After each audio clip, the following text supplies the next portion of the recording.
জুলুস, যেই জুলুস আমার হুজুর কেবলা প্রতিষ্ঠা করে গেছে। এটা আলে রসুল আল্লামা তৈয়ব শাহ সাহেব কেবলার জিন্দা কেরাম।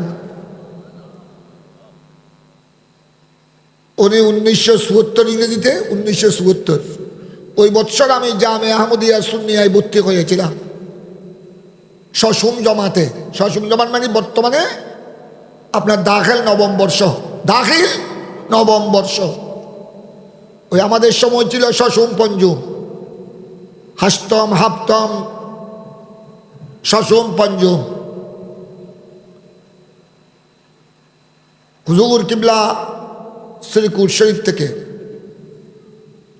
দেশ স্বাধীন হওয়ার পর থেকে, দেশ স্বাধীন হওয়ার পর থেকে 71 ইংরেজি 1971 বাংলাদেশ স্বাধীন হওয়ার পর থেকে হুজুর সর্বপ্রথম এসেছে। দেশ স্বাধীন হওয়ার আগে তৈয়ব শাহ সাহেব কেবলা যখন পূর্ব পাকিস্তান পশ্চিম পাকিস্তান ছিল তখন বেশ কয়েকবার এসেছেন, কিন্তু দেশ স্বাধীন হওয়ার পর থেকে আল্লামা তৈয়ব শাহ সাহেব কেবলা বাংলাদেশে প্রথম এসেছে 1976। সুবহানাল্লাহ বলেন না। 1900 দেশ আমাদের বাংলাদেশ স্বাধীন হয়েছে 1971।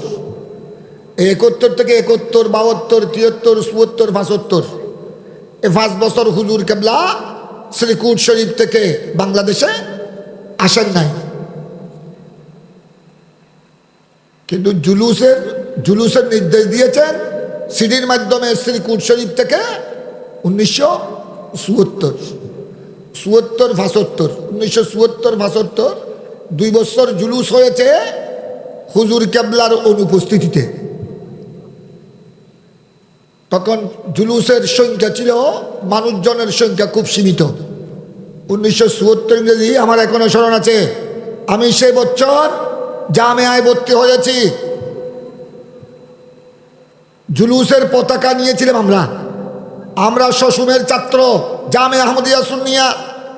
আমরা তখন বয়স কম ছিল, এই জন্য আমাদের উস্তাদরা আমাদের হাতে জুলুসের পতাকা দিয়েছে।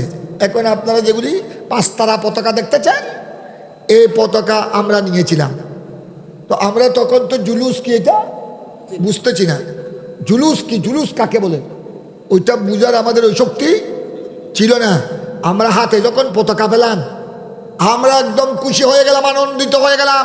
রবিউল আব্বালের 12 তারিখ আমরা একদম সুন্দর কাপড় পরে জামিয়ায় চলে আসলাম। আমার বাড়ি অক্সিজেন কাছাকাছি, আমাদের হাতে হুজুররা পতাকা দিলেন, জুলুসের পতাকা। আমরা ছোট্ট ছেলে পতাকা পেয়ে খুশি হয়ে গেলাম। আমরা কতক্ষণ এদিকে দৌড়ছি, কতক্ষণ এদিকে দৌড় মারছি, আবার হুজুররা আমাদেরকে ধরে নিয়ে আসতেছে। এই জুলুসের প্রথম পতাকা নিয়েছিলাম আমরা। সুবহানাল্লাহ বলেন না। আমরা মানে শুধু আমি একা নই, জামিয়ার আরো ছাত্র, আমরা আগে ভাগে ছিলাম। আমরা তখন জুলুস কি বুঝতেছি না। হুজুর কেবলা আল্লামা তৈয়ব শাহ সাহেব কেবলা জশ্নে জুলুসে মিলাদুন নবী কিভাবে করবে, হুজুর গোড়া চিঠির মাধ্যমে জুলুসের সমস্ত চিত্র ফিক্সা চিঠির মাধ্যমে লিখে দিয়েছেন আঞ্জুমানকে। কোন কোন আয়াতের বয়ান হবে, বলুয়ারি বারখানেকা শরীফ থেকে জুলুস শুরু হবে, জামে আহমদিয়া সুন্নিয়া এসে শেষ হবে, ওখানে তাকরীর হবে, সালাত ও সালাম হবে, আখেরি মুনাজাত হবে, সমস্ত রূপরেখা এগুলি সব চিঠির মাধ্যমে আঞ্জুমনকে নির্দেশ দিয়েছেন আল্লামা তৈয়ব শাহ সাহেব কেবলা। এই 2 বছর 74, 1974, 75 যেহেতু হুজুর কেবলা সশরীরে আসেন নাই, এই জন্য মানুষ জুলুসের মানুষ ছিল সীমিত। আমার এখনো মনে আছে 1974 মাত্র সাইকেল বেশি ছিল। তখন হোন্ডা বাইক স্কুটারের প্রচলন বেশি ছিল না, মাত্র কয়েকটা হোন্ডা ছিল, সাইকেল একটু বেশি ছিল। সাইকেল হোন্ডা আর ট্রাক ছিল আমার মনে হয় 7-8টি প্রথম বছর। তেমন এত বড় গাড়ি বহর ছিল না। জুলুসের জোয়ার শুরু হয়েছে 1976 থেকে।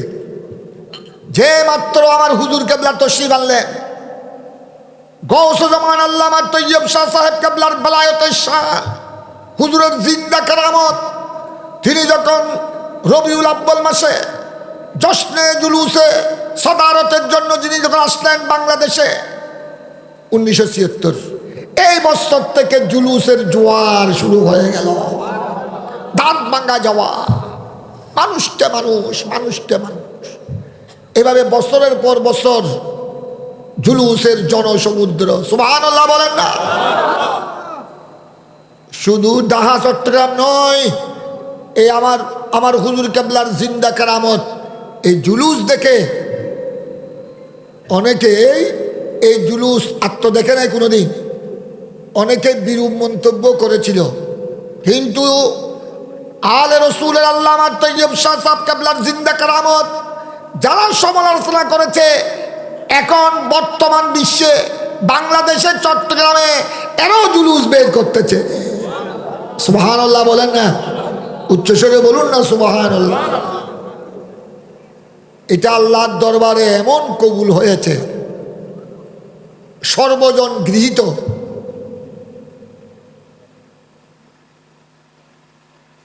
এই জুলুসের প্রতিষ্ঠাতা হুজুর আল্লামা তৈয়ব শাহ সাহেব কেবলা। আমাদের আমির সভাপতি সাহেব যে কথা বলেছেন, এইটাকে আপনাদের সামনে আরো ব্যাখ্যা করে দিচ্ছি। আমার হুজুর কেবলা এক মিটিংয়ে বলেছিলেন, আমি গুনাহগার ছিলাম, তখন আমি একদম ছোট্ট, জামিয়ার শিক্ষকদের মধ্যে আমি অল্প বয়সের শিক্ষক।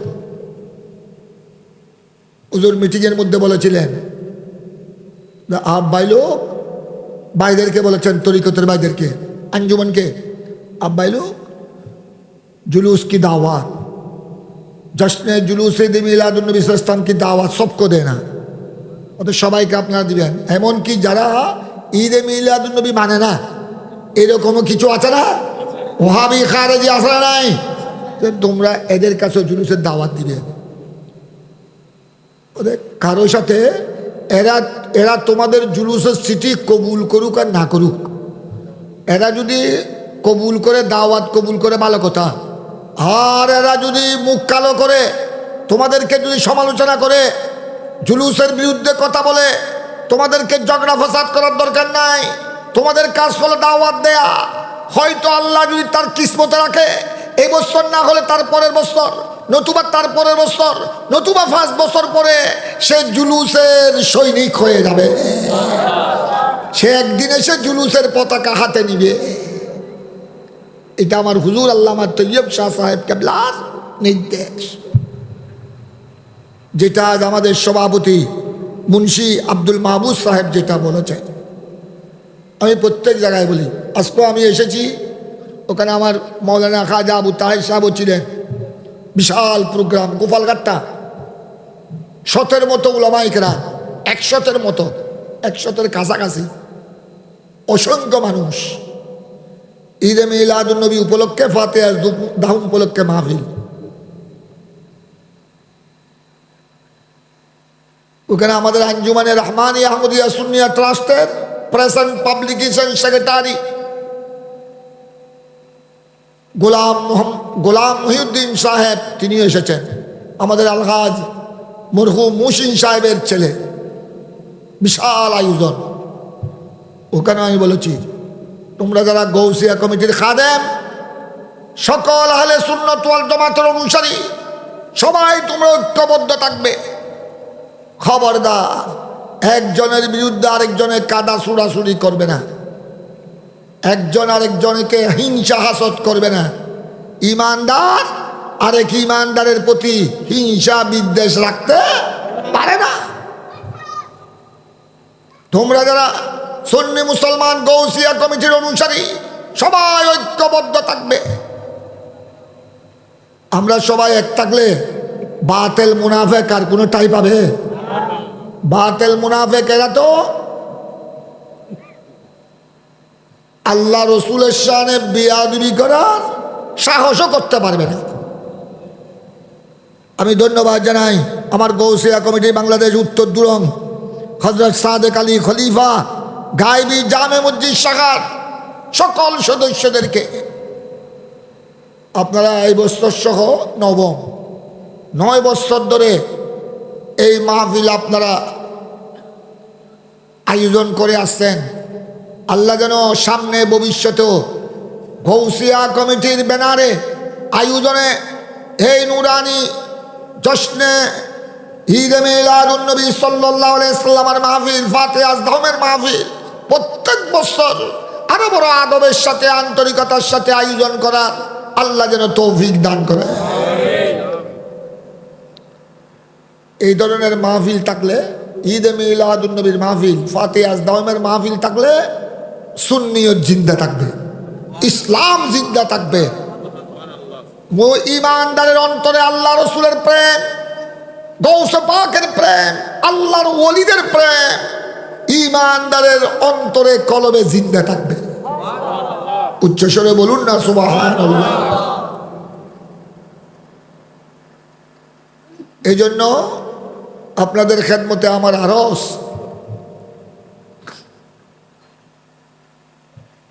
বাচ্চাদেরকে, ছেলে মেয়েদেরকে ছোট্ট অবস্থায়, ছেলে মেয়েদেরকে ছোট্ট অবস্থায় সহি শুদ্ধভাবে নামাজের শিক্ষা দিবেন, কোরআনে পাকের শিক্ষা দিবেন, মা বাবার প্রতি আদব মুহব্বতের শিক্ষা দিবেন, আল্লাহ রসুলের মোহব্বত, সাহাবায়ে কেরামের মোহব্বত, আমার নবীর আহলে বাইতের মোহব্বত, গৌসে পাকের মোহব্বত, আল্লাহর ওলিদের মোহব্বত শিক্ষা দিবে।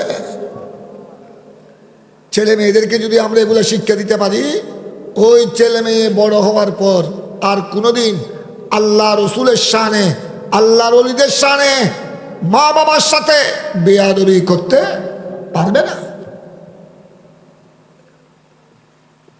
অনেক ছেলে মেয়েরা বড় হওয়ার পর মা বাবার সাথে বেয়াদবি করছে, ঠিক কিনা? শুধু অশিক্ষিত নয়, অনেক শিক্ষিত ছেলে মেয়ে, ডিগ্রি পাস, মাস্টার্স হোল্ডার, মা বাবার সাথে বেয়াদবি করে। কেন? সে সহি শিক্ষা পায়নি। আল্লাহর ওলিদের শানে বেয়াদবি করে, নবী ওলির শানে বেয়াদবি করে। এই জন্য আপনারা একটু হুঁশিয়ার থাকবেন। ছেলে মেয়ে এটাও আল্লাহর পক্ষ থেকে নেয়ামত, ছেলে মেয়ে মা বাবার জন্য আল্লাহর পক্ষ থেকে বড় আমানত। আমার কথা শুরু যেটা করেছিলাম আমি, ওই কথায় এসে গেছি। মোহব্বতের সাথে দরুদ শরীফ পড়ুন। সালাত দুনিয়া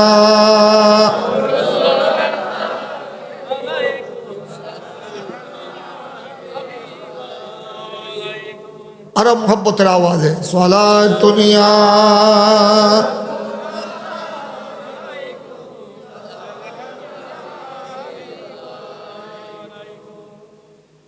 दो आलम में तेरा साया न पाया कि तू सरता बपा नूर अला नूर सला दुनिया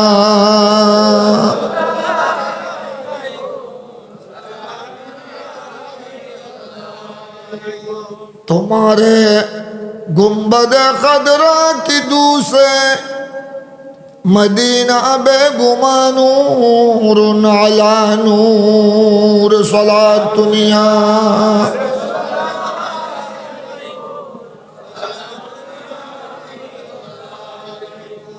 কি বলেছিলাম?